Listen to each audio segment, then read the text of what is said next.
Hi, welcome to our channel of IGNOU audiobooks, Indira Gandhi National Open University, School of Gender and Development Studies, SOGDS, Bachelor's Degree Programs, Bachelor of Arts, Gender Studies, BAGS, Semester I, BEGLA-135 English in Daily Life, Block 1 Greetings and Goodbye, Unit 1 Starting and Ending Conversations.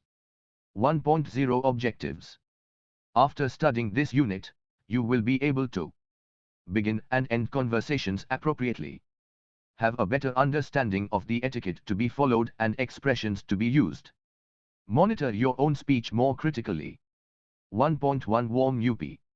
Answer the questions below to know how well you manage your conversations. Answer each question with yes/no sometimes. 1. I feel shy and never open a dialogue with strangers. 2.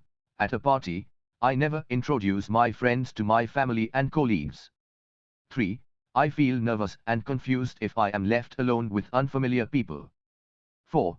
I have often left parties unnoticed without thanking the host. If your answer has been yes for all the 4 questions, then this lesson will especially help you to open up and become more social. Best of luck.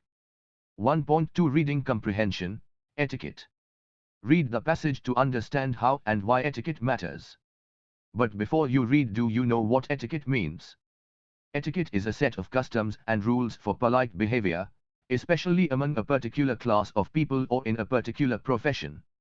Etiquette is a system of rules that tell you what is the polite way to behave towards other people. The rules of etiquette cover such things as good table manners, how to introduce one person to another, what to say or do when someone invites you for a meal or a visit, and many other things. Some of the rules of etiquette seem silly, because they began hundreds of years ago when things were not the same as they are today. Most of the rules of etiquette are not silly at all. They are based on the fact that you should never hurt other people's feelings or make things unpleasant or uncomfortable for other people. Kindness is always good manners, and unkindness never is. Many well-established rules of etiquette make more sense when you know how they originated. Origins of etiquette. A man tips or lifts his hat as a polite greeting, usually to a woman, in Western countries because hundreds of years ago knights in armor raised the visors of their helmets so that their faces could be seen. Many well-established rules of etiquette make more sense when you know how they originated. Origins of etiquette. A man tips or lifts his hat as a polite greeting, usually to a woman, in Western countries because hundreds of years ago knights in armor raised the visors of their helmets so that their faces could be seen. People shake hands because long ago men held out their empty hand to show that they were not holding daggers or other weapons. A man walks on the outside of the sidewalk because at one time streets were not paved and were muddy, and by walking on the inside the woman would stand less chance of being splashed by carriages. A man helps a woman across a street or out of a car because years ago in Western countries women's skirts reached to the D and also soles of their shoes and they had to hold them up with their hands and also look down to keep from tripping. Times and manners have changed, but some rules of etiquette are followed all round the world, especially in formal situations. It is however interesting to know about these rules even if you do not need to follow all of them. Some rules of etiquette. Introductions. Always introduce a younger person to an older one. For example, Ms. Verma, may I introduce my friend Neeta Kumar? Among grown-ups, a man is generally introduced to a woman, Ms. Verma, may I introduce Mr. Kumar? When you are with one friend and meet another, you must immediately introduce them if they do not already know each other. When you have been out with a friend and as he accompanies you home, you must ask him/her to come in and meet any members of your family who are there unless as he already knows them. It is very rude to fail to make or offer these introductions. Table manners. Different countries have different, polite, ways to use the knife, fork, and spoon, and any one of the ways is all right. Only the fork or spoon may be used to carry food to the mouth, and when the table is set with several knives and forks, the one on the outside is always the one to use next. A napkin should be laid in the lap and never tucked into any part of the clothing. It is considered impolite to lean on the table with your elbows. You should not begin to eat until your host or hostess has begun. It is bad manners to take too large mouthfuls or to talk while there is any food in your mouth. One bite of food should be cut and eaten before another is cut. These are the main rules of table manners, but there are many more. Gifts. Gifts should not be too expensive or too personal, like clothing, unless you know the person very well. Flowers and chocolate are proper gifts from boys to girls. Nowadays young people give treats to friends. Acknowledgement. Before leaving any house in which you are a guest, you must find your host and hostess and thank them. If you have spent the night with them, you should write a letter within a few days at most, and thank them. A thank you note must also be sent promptly for any gift, and it is polite to telephone the next day when you have been at a party or at dinner at somebody else's house. Courtesy to ladies. 50 years ago it was not polite for a man to remain seated when a woman was standing, unless the woman asked him to. When a woman entered a room, every man in the room immediately stood up and remained standing until she sat down or asked them to sit down. A man normally lets a woman go before him through a doorway, or upstairs, or downstairs, and he would not get into a car until she was in it and the door on her side was closed. In taking places at a table, the men did not sit down until the women were seated. Nowadays these rules are not followed except on very formal occasion and mostly in the army. With women joining the workforce in large numbers, norms and less formal. Yet everyone appreciates a young man giving his seat to women in a bus or his waiting to allow children and women into the bus first. There are many books that could give you rules of formal etiquette. Most of these rules are seldom needed. Many of them would be ridiculous if used in ordinary circumstances. The ones that matters are of good taste, kindness, and being sensitive to other people. Check your progress. 1. Say whether the following statements are true or false. Reread the passage to correct the false statements. 1. Rules of etiquette are all silly. 2. A younger person should be introduced to an older person. 3. It is rude to send a friend away from the door without introducing him or her to your family. 3. Answer the following briefly. 1. How should introductions be carried out? What expression will you use? 2. List 3 good table manners. 3. What gifts are acceptable among newly made friends? 4. What should you do before leaving a party or a friend's house? 5. How did the custom of shaking hands start? 6. Why does a man walk on the outside of the sidewalk? 1.3 Listening. Problems in starting a conversation. Read the heading of 1.3. What do you expect to hear? We rarely listen to something without some idea of what we are going to hear. Usually we have some preconceived notion of the subject matter, formality level and so on, of what we are to hear. Our expectations, of course, are linked to our purpose in listening. For example, if we look at the heading, we know we are going to read about some problems about starting conversations. If none of these conditions are true, then we will not listen at all, let alone understand what is spoken. Therefore there is a close association between listener expectation, purpose and comprehension. Heard discourse, which closely corresponds to what the listener expects and needs, is more likely to be understood than that which is unexpected and irrelevant. Check your progress too. Listen to the conversation and answer the questions given below. You may listen to the audio as many times as you require. Please note the text of the audio has been provided in the answers section. 1. Say whether the following statements are true, T, or false, F. For each of the statements either correct it if it is false or give evidence from the listening passage to prove that the statement is true. 1. Dev is the new boy in class. 2. Rinku and Neha are close friends. 3. Neha and Dev are close friends. 4. Rinku appears to be a quiet and shy person. 5.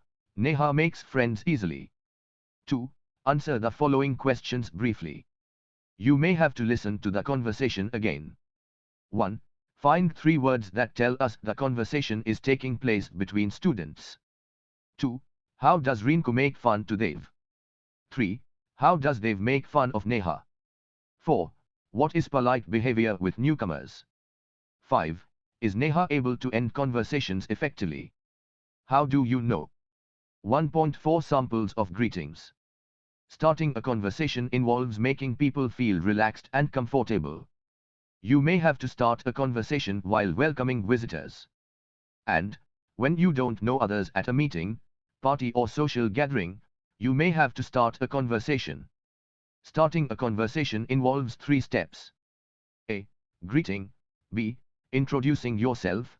C. Asking after the other person's well-being.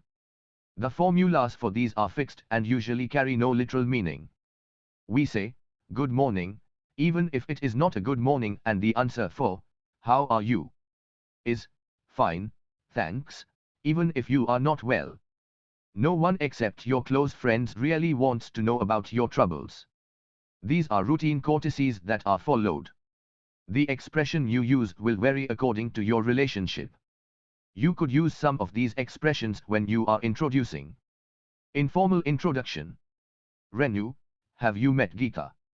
Geeta, this is Ahmed, a friend of mine from the office. Geeta, hello Ahmed. Ahmed, hello, nice to meet you. Formal introduction. Mukti, Mr. Parikh, may I introduce you to my husband Subhash? Subhash, this is Mr. Parikh, our manager. Mr.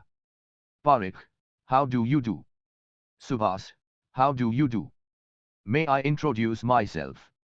I'm Anju Sahgal from IGNOU. I have an appointment to see the director, Mr. Ahuja, at 3.30. My name is Sunil Arora and I'm from Price Waters. Check your progress. 3. 1. Read the short pieces below and decide on the following for each dialogue. Medium black circle, where is the conversation taking place? Times, what is their relationship? Strangers, friends, family, acquaintances, colleagues, neighbors. Underline the words, expressions that tell you about their relationship. 1. Ramesh Dikshit, what a pleasure to see you, Mr. Sharma. How are you keeping? Vikram Sharma, not bad. How are you doing, Mr. Dikshit? 2. Nitu, good morning. Welcome to Ferguson College, ma'am. The seminar is in room number 16 down this corridor. 3. Krishan Kumar, Mr. Peter Walsh, how do you do? I'm Krishna Kumar, personnel officer. Welcome to Bail. Peter Walsh, thank you, Mr. Kumar. How do you do? 4. Vikram Sharma, good morning, sir. Anil Ratan. Good morning, Vikram. I didn't see you in class yesterday. Are you keeping well? Vikram Sharma, yes sir, thank you very much. 5. Amrita Gill, hi. I'm Amrita Gill. We have just moved into this locality. RK, hi. I'm RK and this is Anu. Anu's in the 9th at Spreendals and I'm in the 12th at Father Agnell. What about you? 6. Students, good morning, ma'am. Teacher, good morning. It's well past 12 o'clock at Spreendals and 7. Visitor, good evening, I have an appointment with David Lee. Reception, good evening, could you sit down for a moment? I'll find out whether Mr. Lee is in. Visitor, of course, I'm Ajay Makj from ICICI. 1.5 Writing, short responses. Starting a conversation with a stranger is a rather difficult task. Let us practice some situations where you may be required to begin conversations. Check your progress. 4. 1. Think of a comment you could make in the following situations. It needn't be more than a sentence or so. 1. You are waiting on a platform at the railway station. A foreigner who is also waiting says, "It's a nice day, isn't it?" What would you say? 2. You are traveling on the train to a conference in Jaipur. You notice that the man sitting opposite you is also traveling to Jaipur and probably staying at the same guest house as you and attending the same conference. Speak to him. 3. The presentation of one of the speakers at the conference was very interesting. You want to tell her about it and you find yourself standing next to her during the tea break. What would you say? 4. You sit down at the conference dinner next to someone you don't know. Start a conversation. 5. You are at a movie theater. You recognize the man sitting in front of you, but cannot remember where you met him. Speak to him. 2. Reply to the different remarks in a sentence. It is a good idea to learn these remarks. You may often use them in your interactions. 1. Hello Rahul, how are you? 2. Thanks Aditya, for the chocolate. 3. How do you do? 4. How did the meeting go? 5. How's business? 6. Should we stop for coffee on the way home? 7. Sunita sends you her regards. 8. Right then, I'm off. Practice these dialogues with your friend. 1.6 Listening, how to end a conversation. Listen to the conversation between three friends on how to end a conversation. Answer the questions that follow. You will notice that the conversation is in informal style. Can you suggest some reasons for this? Before you listen, you must read the questions below.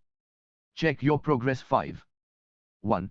Say whether the following statements are true, T, or false, F. 1. They've signals that the conversation is drawing to a close. 2.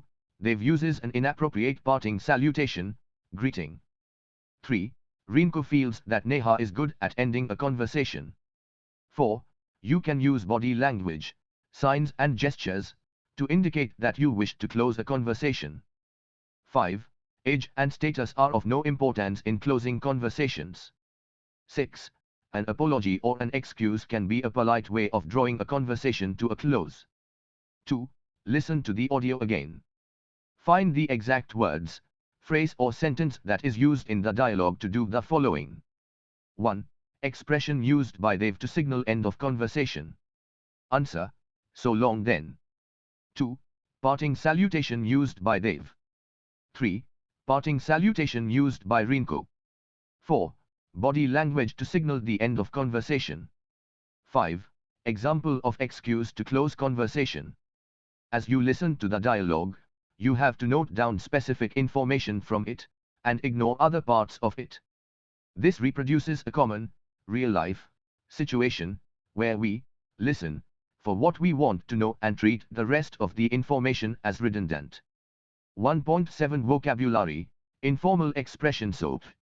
Here are some expressions which are important to note and practice in your daily life. 1.8 Farewells and goodbyes. Along with greetings, farewells are an important part of a social interaction both in informal and formal situations. Check your progress. 7. Read the short dialogues below and decide on the following for each piece. 1. Where is the conversation taking place? 2. What is the relationship? Stranger, friends, family, acquaintances, colleagues, neighbors. 3. Underline the words expressions used in each case to A. Signal that the conversation is coming to a close. B. Parting salutation used. 1. Anju, oh my gosh. It's already 5. I'd better rush. Mum will be wondering what happened to me. Preeti, we must get together again soon. Anju, yes, we must. Bye now. Preeti, bye, Anju. Take care. 2. Ms. D'Souza, excuse me, Mr. Verma. Here is the report you wanted. Mr. Verma, ah yes. Thank you, Ms. D'Souza. Ms. D'Souza, I was wondering, sir, if I could leave an hour earlier today. My son is rather ill and needs to be taken to the doctor. Mr. Verma, oh, what's the matter with him? Ms. D'Souza, he's been running a temperature for the past few days, and the doctor had asked for some tests to be done. I have got to pick up the reports before 5. Mr. Verma, well, all right. Do be on time tomorrow. There are some urgent letters to be typed. Ms. D'Souza, thank you, sir. I will. Good night, Mr. Verma. Mr. Verma, good night, Ms. D'Souza. Mr. Martin, well, that's all for now. Shall we call it a day? All, yes, most certainly, sir. Nita, I don't think we can take more of this. Ashok, yes, sir. It's Friday night. We have friends and movies to catch up with. Mr. Martin, that's fine by me. Goodbye, then. Have a nice weekend. All, you, too, sir. Rakesh, hello, Sudha. Fancy bumping into you here. Sudha, hi Rakesh. Nice to see you. What are you doing here? Rakesh, shopping buying vegetables. And you? Sudha, come to see my grandmother. Sorry, can't wait. She'll get anxious. Rakesh, drop in at my place on your way back. Sudha, I'll try. See you. Bye. Rakesh, bye. Jim, thanks for the lovely evening, Lata. It was a nice get-together. And tea food was absolutely delicious. Lata, I'm glad you enjoyed yourself. Do drop in again, whenever you have the time. Jim, yes, I will. Good night, Lata, and thanks once again. Lata, good night and take care. Maria, good evening, I'm Manisha Karthik from Net Challenged, Bangalore. Are you Jack Swenson from Toronto? Mike, no, I'm Mike Watson from London. Maria, oh. Sorry about that. I have made a mistake. Good night, Mr. Watson. Mike, goodbye, Miss Karthik. 1.9 Grammar, the simple present. Tense, verb, to be. Notice the words in bold. I am, you are, as he it is, we are, they are. In conversation and informal writing, we use contractions. I'm, you are, he is, it's, unjuice, we are, they are. Read the passage given below and underline the verbs in it. There is, 1. No need to education. It is, 2. Not that you read a book, pass an examination, and finish with education. The whole of life, from the moment you are, 3. Born to the moment you die, is, 4. A process of learning. J. Krishnamurthy. You will notice that the verbs, read, pass, and, finish, depict some action and are called action verbs. On the other hand, the verbs, is, and, are, depict states and not actions. They are called stative verbs. Pick the subjects for which these have been used. Is, and, are, the simple present forms of the stative verb, be. Other stative verbs are, have, like, think, hope, etc. 1.10 Pronunciation. Practice these greetings and introductions. 1. A. How are you? B. Very well, thank you. And you? 2. A. Pleased to meet you. B. Pleased to meet you, too. 3. A. How do you do? B. How do you do? 4. A. Please call me Anju. B. Then you must call me Rahul. 5. A. How's life? B. Not too bad, but rather busy. 1.11 Summary. This unit has dealt with the importance of starting and ending conversations. It is an aspect of etiquette and social grace that is increasingly important in the global world. The reading passage on etiquette deals with its origin and details some rules of etiquette related to introductions, table manners, gifts, etc. These primarily pertain to Western culture. Indian norms may be different. The listening passages and sample dialogues make students aware of the finer issues involved in starting and ending conversations. For example, 1. Starting involves 3 steps: greeting, introducing yourself, asking after. 2. Ending involves 2 steps: signaling the end, parting salutation. 3.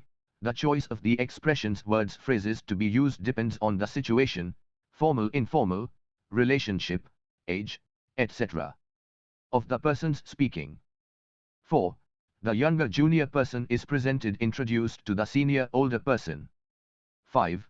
The initiative to close a conversation must come from the older person. 6. You may indicate your desire to end a conversation through body language or by making excuses, apologies, etc. Thank you. Subscribe to our channel for more updates, and we will see you with the next chapter.